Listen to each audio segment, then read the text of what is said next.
Pengakuan mengejutkan ayah bocah yang jasadnya dalam karung. Lihat sandal anaknya.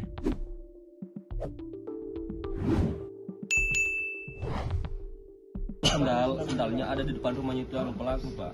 Pengakuan mengejutkan Putkal, 31, ayah bocah berinisial NNH, 5, yang jasadnya ditemukan dalam karung, sudah curiga dengan tetangganya.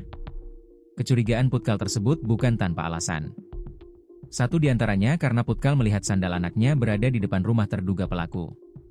NNH, bocah asal desa Toluonua, Kecamatan Mowila, Kabupaten Konawe Selatan, Konsel, ditemukan tewas dalam kondisi jasadnya dalam karung. Korban ditemukan pada Sabtu, 13 September 2025, sekitar pukul 8.09 WITA, berjarak sekitar 150 meter dari lokasi terakhir kali terlihat. Saat ditemukan, jasad korban terbungkus karung di area hutan. Mowila adalah sebuah kecamatan yang terletak di Kabupaten Konawe Selatan, Provinsi Sulawesi Tenggara.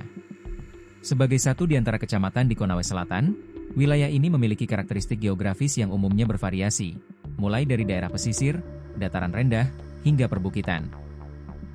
Mata pencarian utama penduduk di Mowila kemungkinan besar terkait dengan sektor pertanian, perkebunan, atau perikanan, mengingat potensi sumber daya alam di Sulawesi Tenggara.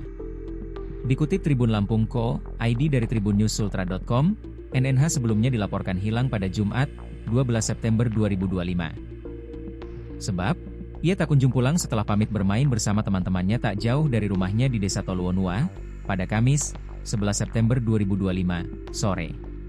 Setelah ditemukan Sabtu pagi, jenazah NNH kemudian dievakuasi ke Rumah Sakit RS Bayangkara Kendari, Kecamatan Mandonga, dan tiba sekitar pukul 13 WITA.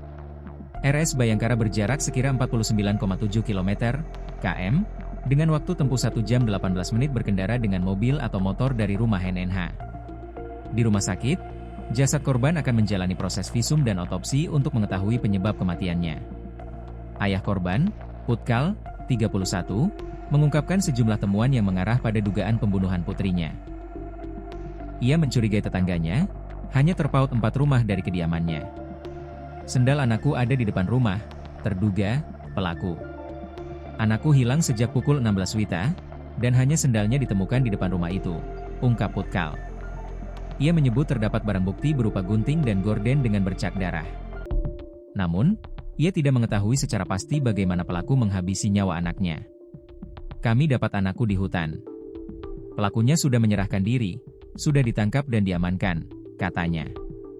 Menurut Putkal, terduga pelaku berinisial A, masih berusia muda, dan merupakan tetangganya sendiri. Saya jarang komunikasi dengan mereka karena sibuk kerja, jelasnya.